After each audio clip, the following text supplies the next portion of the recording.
nangyayari, nakita namin na sulit ang magtiis.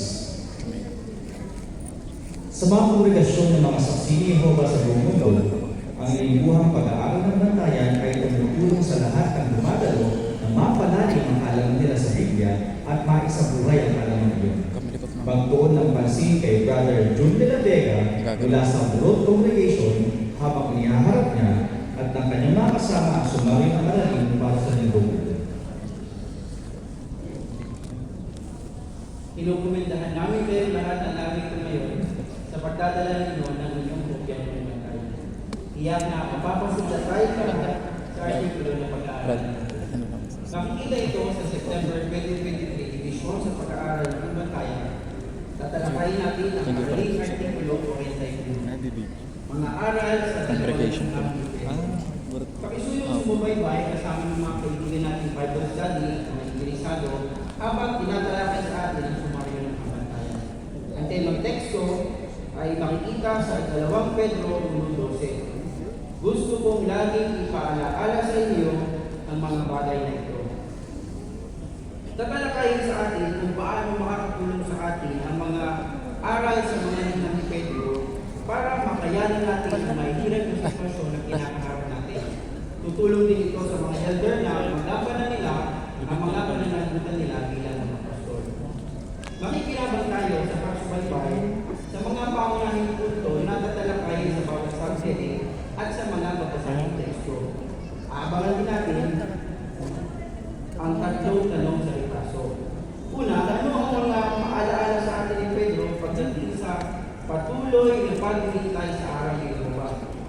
Ano ang mga paalaala sa atin ni Pedro pagdating sa pagdaig sa pagkatakot sa tao? At panghuli, ano ang mga paalaala sa atin ni Pedro pagdating sa pagkakaroon ng masigning pag-ibig sa mga kapatid? Simulan natin ang pagtalakay sa parang una.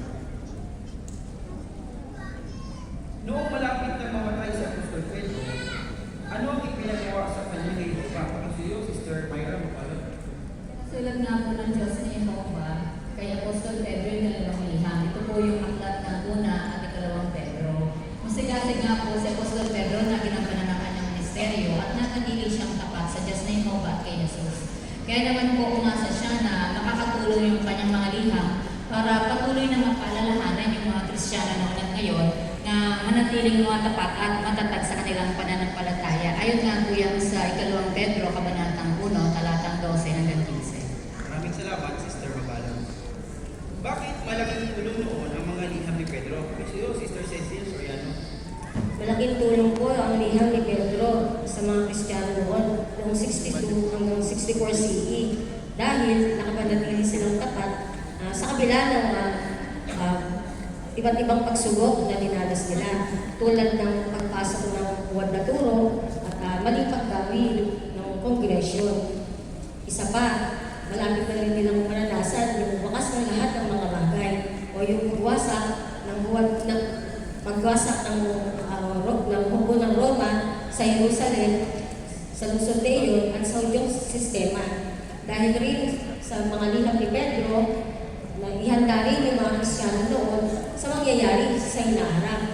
Kasi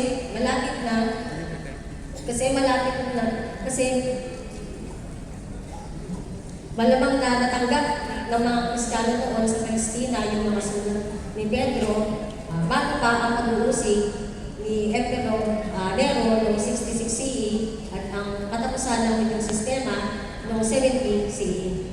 Maraming salamat, Sister Soriano. Tiyak na ihanda yung mga unang Kristiyano sa pag-uusig. Sa parapotres, bakit dapat natin pag-aralan ang mga liham ni Pedro? Pakisuyo, Sister Mirna Salvador. Ang sabi po ng Roma 15:4, ang lahat ng bagay na sinulat para sa ating katututo. Kaya naman, isinama po ng Diyos na Jehovah sa salita niya ng liham ni Pedro. Ngayon din, Brad, may makikita po tayong mahalagang paalala sa liham ni Pedro na siya po tutulong sa atin para patuloy na hintayin ang araw ni Jehovah. Ang isa nga po dito ay ang huwag matakot sa tao at magkaroon ng masidhing pag-ibig sa isa't isa. Sa ngayon kasi, Brad, napakalaga po ng maruming paggawi, katulad na lamang po ng sexual moralidad, karahasan at politika. Kaya hindi po po ganun kadali na maglingkod kay Jehovah. Isa pa, Brad, may papalapit po, may hinihintay po tayo papalapit na malaking kabigatiran na mas mahirap po kaysa sa naranasan nila noon. Kaya tiyak na makikinabang tayo o mapapatibay kung pag-aaralan po natin ang liham ni Pedro. Maraming salamat, Sister Salvador. Talakayin natin ang unang subheading, patuloy na maghintay. Subaybayan natin ang pagbasa ng 2 Pedro 3, 3 at 4. Kapisihan natin si Brother James Layo. Una sa lahat, dapat ninyong malaman sa mga huling araw ay darating ang mga mananayan para manayan at gagawin nila ang ayon sa mga pagnanasa nila at sasabihin nila. Nasaan itong ipinangakong presensya niya? Aba, mula ng araw na mamatay ang mga ninuno namin. Wala nga namang bagay ang nagbago. Wala nang kasimula ng paglalang. Maraming salamat, Brother Layo. Sa paragraph 4, gaya ng sinasabi ng 2 Pedro 3, 3 at 4, ano ang pwedeng magpatina sa pananampalataya natin, Sister Chanel Santos? Binabanggit po sa text po na sa mga huling araw, meron po mga panunuya na pwede magpahina sa pananampalataya natin. Sila po ay nagdududa o nagsasabing hindi talaga darating ang lakas. Kaya pinagtataon po nila tayo habang matatag na nanghihintay sa pagdating nito. Posible po may ganyan din pananaw o sa laogin ang ilan sa mga nakakausap natin sa ministeryo, mga kaibigan, mga katrabaho, o kapamilya pa man na araw-araw natin nakakasama. Kaya dapat po tayo mag-ingat. Maraming salamat, Sister Santos. Subaybayan natin ang pagbasa ng 2 Pedro 3, 8 at 9. Tapos iyo, Sister Asian Anta. Pero huwag ninyong kalilimutan, mga minamahal, na ang isang araw kay Jehovah ay gaya ng 1,000 taon, at ang 1,000 taon ay gaya ng isang araw. Si Jehovah ay hindi mabagal sa pagtugod sa pangako niya, gaya ng hindi sa iba. Ang totoo, matiisin siya sa inyo dahil hindi niya gusto sa ang sino man, kundi gusto niya na ang bumuti ng sisi. Maraming salamat, Sister Anta. Sa paragraph 5, ano ang tutulong sa atin na patuloy na hintayin ang pagdating ng wakas? Tapos iyo, Sister Shirley Anta. At tutulong po sa atin na patuloy na hintayin ang pagdating ng wakas, katulad nga po ng binabanggit sa 2 Pedro 3:8-9. Maintindihan po natin dito na ibang-iba ang pananaw ni Jehovah sa panahon. Ang 1,000 taon nga po sa mga tao ay gaya lang ng isang araw kay Jehovah. Kaya ang pagkamatiisin ni Jehovah ay isang patunay lang yan na talagang mahal niya at nagmamalasakit siya sa lahat ng uri ng tao. Kaya habang may natitirang panahon pa, ay samantalahin na natin na mangaral sa lahat ng tao sa buong mundo sapagkat ang nais ni Jehovah ay maligtas ang lahat. Maraming salamat, Sister Anta. Subaybayan natin ang pagbasa ng 2 Pedro 3, 11 at 12. Tapos iyo, Brother Justin Bulata. Dahil ang lahat ng bagay na ito ay matutunaw sa ganitong paraan. Pag-isipan ninyo kung anong uri ng pagkatao dapat nataglay ninyo. May banal na paggawi at mga gawa ng maka-Diyos na debosyon. Habang hinihintay ninyo at isinasaisip ang pagdating ng araw ni Jehovah. Kung kailan ang langit ay wawasakin sa apoy at ang mga elemento ay matutunaw sa matinding. Maraming salamat, Brother Bulata. Paano natin isasaisip ang araw ni Jehovah, Brother Maurice Mabalot? May isa sa isip po natin yung araw ni Jehovah kung lagi natin iisipin yung magiging buhay natin sa bagong sanlibutan. Halimbawa po, magtatanim tayo doon, kakain ng masustansyang pagkain, makikipaglaro tayo sa mga cute ng mga hayop, tapos sasalubungin natin yung mga mahal natin sa buhay. Wala nang sakit, wala nang kamatayan, wala nang pagdurusa. Magtatrabaho tayo doon para kay Jehovah. Kapag inimagine po natin yung mga bagay na iyon, tutulong iyon sa atin na patuloy na maghintay at maging kumbinsido na malapit na ang wakas at sigurado na isinasaisip natin yung araw ni Jehovah. Maraming salamat, Brother Mabalot. Kaya kapag naapektuhan tayo ng negatibong pananaw o kaya mga komento na parang ang tagal-tagal pa ng wakas, na nakita natin sa aral galing kay Pedro, hindi mabagal si Jehovah sa pagtupad sa mga pangako niya. Sa katunayan, nagmamadali tayo kasi malapit na dumating ang wakas. Talakayin natin yung sumunod na subheading, huwag matakot sa tao. Sa paragraph 7, ano ang pwedeng maging epekto sa atin ng pagkatakot sa tao? Pakisuyo, Brother Jolly. Ang epekto, pwede tayong mawalan ng lakas ng loob na maipangaral ang mabuting balita sa mga tao. Maalala natin dito si Pedro, nakapagpakita siya ng tapang noong gabing hulihin si Jesus. Yung mga ibang apostol noon kasi kagustuhan. Pero si Pedro, nanatili siya. Kapag matapang si Pedro, nadaig pa rin siya ng takot sa tao. Katulad natin ngayon, baka ang lakas-lakas ng loob natin sa pangangaral. Pero pwede dumating ang panahon na madaigin tayo ng takot sa tao. Gayunman, hindi natin kailangan pasiraan ang loob. Tulad ni Pedro, kaya natin daigin ang takot sa tao tulad niya. Maraming salamat, Brother Galang. Sa para po 8, subaybayan muna natin ang pagbasa ng unang Pedro 3:15. Pakisuyo, Sister Kim Pabalo. Kundi pabanalin ninyo ang Kristo bilang Panginoon sa mga puso ninyo, na laging handang ipagtanggol ang inyong pag-asa sa harap ng lahat ng humihingi ng paliwanag tungkol dito. Pero ginagawa iyon ng mahinahon at may matinding paggalang. Maraming salamat, Sister Pabalo. Ano ang tutulong sa atin na huwag matakot sa tao? Brother Mark Pabalo. Makakatulong po kung lagi natin iisipin ang otoridad at kapangyarihan ng ating Panginoon at Hari na si Kristo Jesus. Yung dahilan kasi makakasama natin siya at ang bilyong-bilyong mga anghel hanggang sa matapos ang sistema nito. At kung natakot pa rin tayo sa tao sa ngayon, makakatulong po kung mananalangin tayo sa ating Diyos sa Jehovah. Hilingin natin yung lakas at tapang para hindi tayo matakot sa tao. Pwede rin natin pag-isipan yung mga pagkakataon na makakapangaral tayo sa tao. Para kapag dumating yung mga pagkakataon ngayon, alam na natin yung gagawin na natin. Maraming salamat, Brother Mark. Kaya magandang lesson ito galing din sa sulat ni Pedro. Laging handang ipagtanggol yung pananampalataya natin. At lagi natin iniisip yung otoridad ng hari natin ng Panginoon Jesus. Talakayin natin yung sumunod na subject, magkaroon ng mas lihim pag-ibig. Sa para po 9, sa anong pagkakataon hindi nakapagpakita ng pag-ibig si Pedro? Brother Obed Lucas. Alam po ni Pedro na hindi nagtataan ng Diyos at dapat na maging bahagi ng Kongresong Kristyano ng mga Pilipino. At dapat na magpakita ng pag-ibig sa isa't isa na binabanggit ng 13:33. Pagkatapos nito, kumakain na si Pedro kasama ng mga Pilipino na hindi pa niya nakuha kahit kailan. Pero para sa ilang mundong Kristyano, hindi dapat magkasamang kumain ang mga Hudyo at Gentil.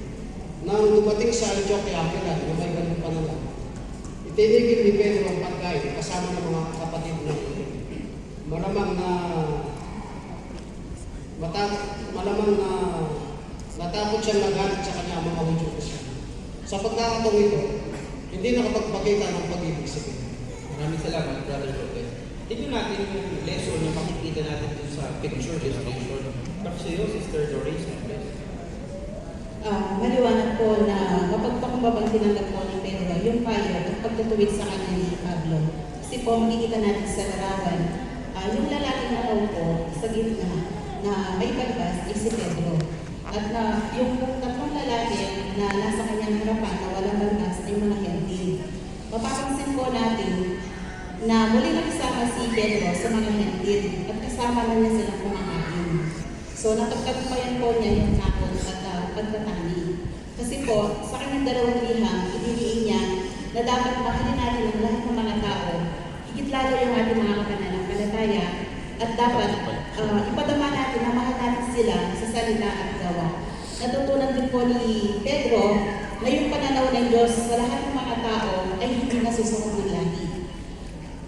Aral ko, huwag natin husgahan ng mga tao dahil lamang sa kanilang pagsura. Dahil inaasan po tayo ng Diyos na Jehovah na magpatotoo tungkol sa kaharian. At nangangahulugan po ito na mangangaral tayo sa lahat ng mga tao, anuman ang kanilang lahi at relihiyon.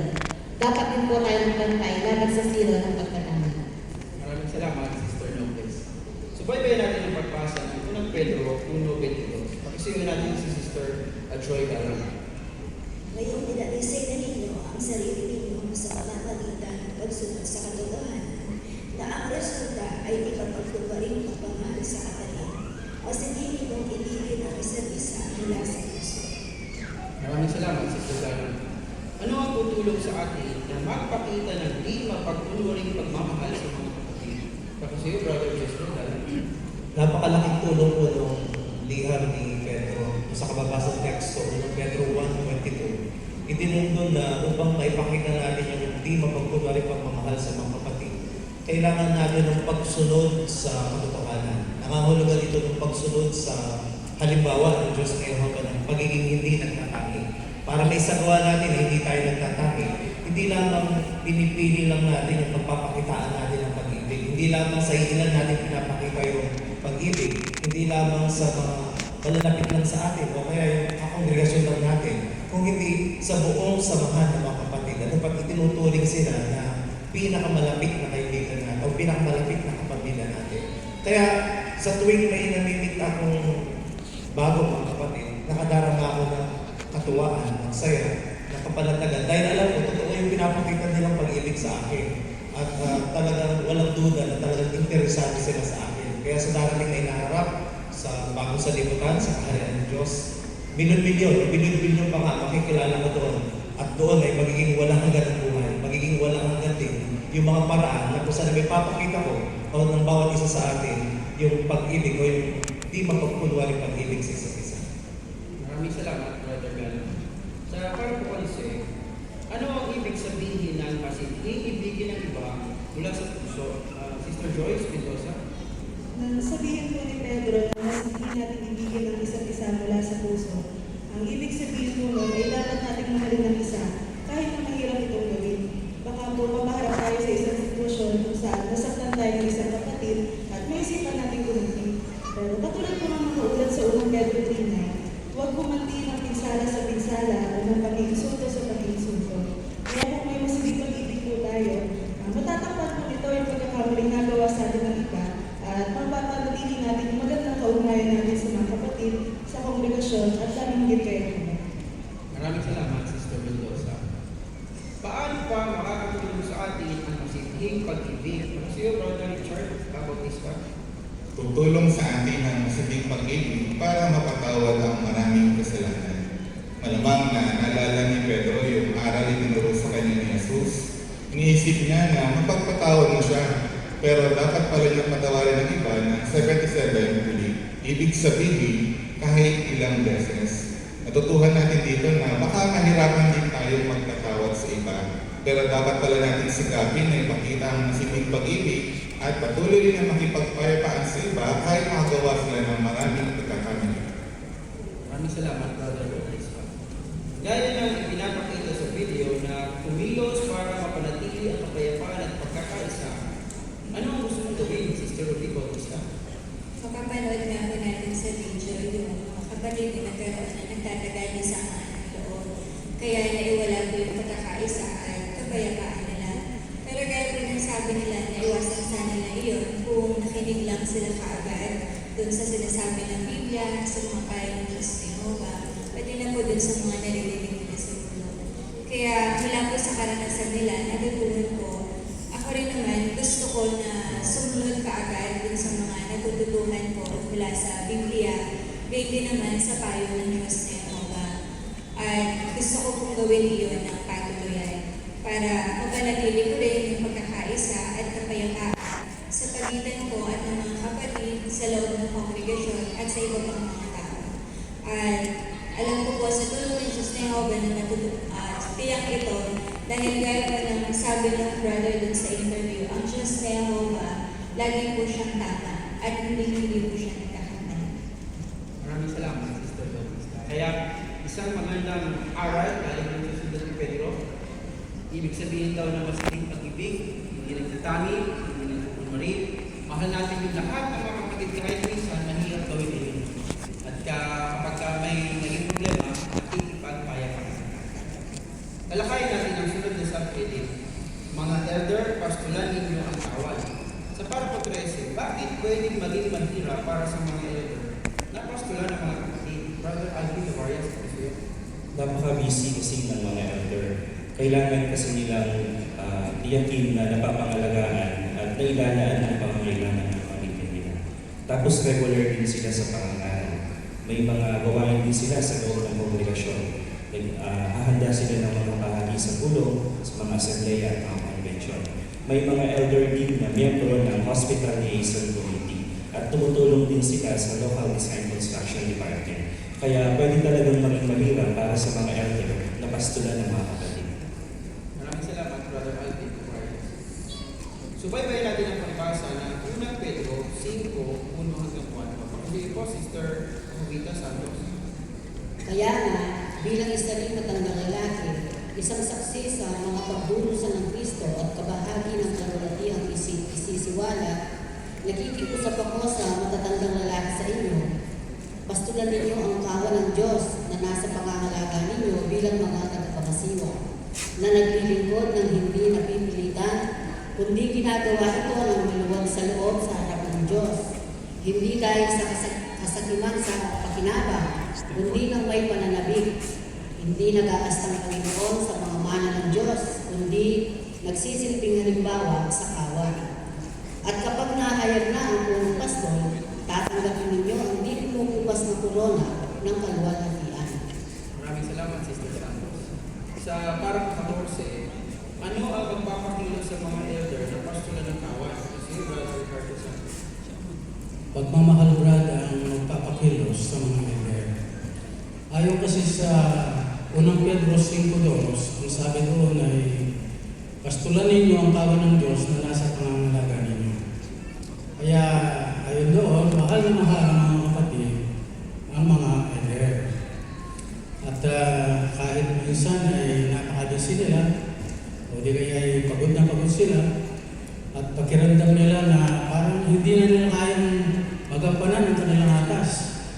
Pero malaki pa rin ang tiwala ng mga elder sa Diyos na Yehova sapagkat bibigyan sila ng lakas para magampanan ang atas nila. Pero minsan, may mga kapatid na may mga problema na hindi nasusolusyonan sa sistema nito. Pero malaki ang tiwala ng mga elder sa ating punong pastor na si Jesucristo na sila'y tutulungan ngayon at hanggang sa bagong sanlibutan. Para sa mga elder naman, ang Diyos na Yehova, gusto lang naman ng Diyos na Yehova sa mga elder na tulungan, mahalin, pastulan, at magpakita ng mabuting halimbawa sa mga kapatid. Maraming salamat, Brother Santos. Paano pinastulan ng isang elder ang kawan? Kasi Brother Samuel ayun. Para sa elder na si William, ang pagsishepherd ay isang napakahalagang bahagi ng kanyang atas para tulungan ang mga tupa ng Diyos na Yehova na manatili sa katotohanan. Itinuring niya itong halos katumbas ng pagtulong natin sa mga tao na hindi pa nakakilala sa Diyos na Yehova. Kaya nitong nakakang COVID-19 pandemic, naging priority niya yung pagkumusta linggo-linggo sa mga kapatid sa congregation at sa mga kagrupo niya. Kasi ang sabi niya, mabilis silang magkaroon ng negative kaisipan kasi mag-isa lang sila sa bahay. At matyaga siya nakikinig sa mga kapatid kapag mayroon sila na nagsasabi sila ng mga problema. Pagkatapos nun, si Brother William ay naghahanap ng mga publikasyon o kaya literatura, video na makakatulong sa mga kapatid. Si Brother William ay isang napakagandang halimbawa sa lahat ng elders sa ulo ng kongregasyon ng Diyos na Yehova. Maraming salamat, Brother Dayo. Pakasuyo natin si Sister Priscilla Santos para pagkainuman ng larawan. Ang isang may edad na elder na nagsaayos ng video call upang makapag-shelter sa kapatid. Marahil dahil sa katandaan at lalo na magpatulog ng pandemic, hindi posible na mapuntahan ng kapatid. Pero hindi natingad lang ito sa may edad na elder. Ginamit niya ang ating website at video call upang matulungan at makapagpatibay sa kapatid. At kahit busy ang mga elder, ginagawa nila ang kanilang buong makakaya upang mapastulong ang kawan ng Diyos. Maraming salamat, Sister Santos. Kaya tiyak na pinapahalagahan natin yung mga elder na regular na nagpapastol, nagpapakita ng tapat na pag-ibig sa mga tupa ng Yehova at nagpapakita ng magandang halimbawa sa kongregasyon. Talakayin natin ang huling subheading, hayaan si Yehova na tapusin ang pagsasanay. Sa parako 16, ano ang mga pwede natin gawin para masunod ang mga aral sa dalawang liham ni Pedro? Para sa iyo, Brother Jeffrey Sigo. Napakandang pribileyo ang pinagkatiwala sa akin ng Diyos na Yehova, ang maging pastor sa mga tulad. At tinanggap ko ang napakandang pribileyo ko na maluwag sa loob at nagpapalagay. Pero syempre bilang pastor, ano ba kayo pwede kong papasulong? Pwede ko palang laging pag-isipan yung mga pagpapala sa bagong sanlibutan. At ang magiging goal ko ngayon, yung pangaral, yung formal o sa formal na pagpapakataon. At bilang pastor, kailangan magpasid ka rin sa mga tupa ng Yehova kung sino pa yung pwede mong magpakitaan ng masiding pag-ibig. Pero syempre, hindi naman ako lang mahusay bilang pastor. Kapag mayroon mga napansin na kailangan pasunodin, huwag mo masiraan ako. Bagkus sabi ngayon, mapahit si para sumulong ako at papastulan ko ang mga tupa ng Diyos Jehovah. At napapatibay pa sa akin, Brother Julia Labega, itong unang Pedro 5:10, na siya mismo ang masasaray sa akin. Gagawin niya akong matatag, matibay, para higit mapastulan ang mga tupa ni Jehovah na ipinagkatiwala sa akin. Maraming salamat, Brother Sego. Ano ang magiging resulta kung hindi tayo susuko at hahayaan natin sanayin tayo ng iba? Gaya po ni Pedro, pwede rin tayo magkamit ng mga magagandang resulta kung patuloy tayong hayaan natin si Jehovah na magkapay sa atin. At ganun din, hayaan din natin na siya yung magsanay para makapagpatuloy sa ating paglilingkuran at hindi sumuko. Ang resulta, pwede natin makamit ang ating kaligtasan at matamasa sa hinaharap ang buhay na walang hanggan na kung saan tayo po ay bumumuhay ng sagana kaya. Maraming salamat, Sister Sego. Tiyak yung mga pagpapala sa ating Jehovah kung hindi tayo susuko at palagi tayong hihingi kay Jehovah ng tulong para patuloy na sumulong. Talakayin naman natin yung mga inaabangan nating tanong sa ripaso. Ano ang mga paalaala sa atin ni Pedro pagdating sa patuloy na paghihintay sa araw ni Jehovah? Ako sa iyo, Brother William.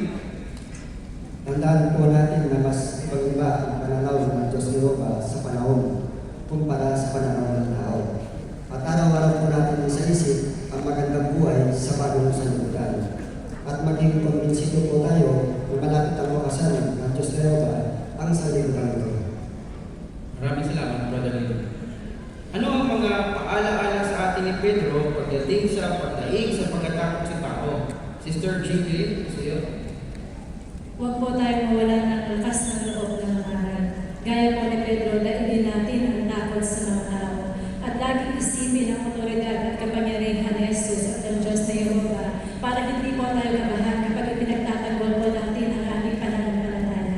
At higit sa lahat po, para mataig ang takot, humingi po tayo ng lakas sa Diyos na Jehovah at magtiwalang tutulungan niya tayo. Maraming salamat, Sister Eva. Ano ang mga paalaala sa atin ni Pedro pagdating sa pagkakaroon ng masiging pag-ibig sa mga kapatid? Sister Sarah Arceo. Dapat nga po natin mahalin ang isa kahit mahirap itong gawin. Hindi lang natin dapat maramdaman ang pag-ibig sa mga kapatid, kundi dapat din po natin itong ipakita. Totoo po, lahat po tayo ay hindi perfectong lingkod ng Diyos na Jehovah. Kaya nagkakamali at nahihirapan tayong magpatawad kung minsan. Kapag ganoon po ang nararamdaman natin, huwag mo siraan ang loob. Ang mahalaga po, nagsisikap po tayong gawin ang magagawa natin para mapatawad at makipagpayapaan sa mga kapatid. Maraming salamat, Sister Arceo. Kagaya ng mga unang Kristiyano, lahat ng mga kapatid ay dumaranas ng iba't ibang pagsubok. Pahirap ng pahirap ang kalagayan ng mundo habang papalapit tayo sa wakas ng kasalukuyang sistema. Napatibay tayo ng dalawang sulat ni Pedro para harapin ang mahihirap na sitwasyon sa tulong ng Diyos na Jehovah. Natulungan tayo na labanan ang lahat ng negatibong momento na parang matagal pa yung wakas o baka hindi nito darating. Naging mas kumbinsido tayo na siguradong magwawakas ang sistema nito.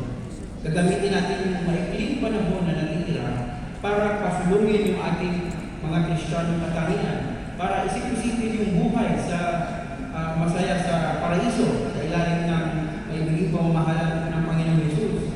At sasamantalahin din naman natin ang panahon ito para tulungan ng iba na magkaroon din ng pag-asa. Magandang aral din sa atin ang pagiging handang ipagtanggol ang ating pananampalataya. At palaging isipin yung mga nasa panig natin. Ang pinakamakapangyarihan sa buong universo ang Diyos na Jehovah. Ang napili niyang hari na may otoridad sa langit at lupa na makakasama natin hanggang sa wakas. At ang milyong-milyong anghel na patuloy na tumutulong sa atin. Siguradong napatibay tayo nito na pagtagumpayan ang anumang silo ng pagkatakot sa tao.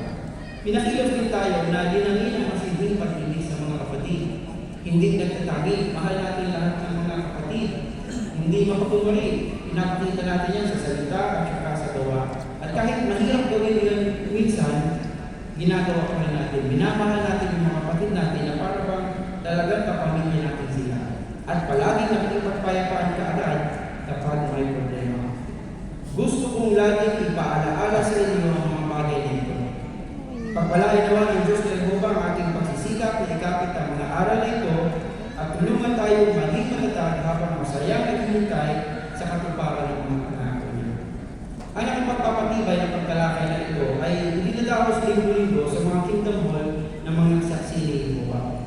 Pinasisigilan namin kayong dumalo sa pag-aaral ng Ambantayan sa susunod na linggo sa inyong mga kongregasyon. Maraming salamat sa pagsubaybay sa sumaryo ng mga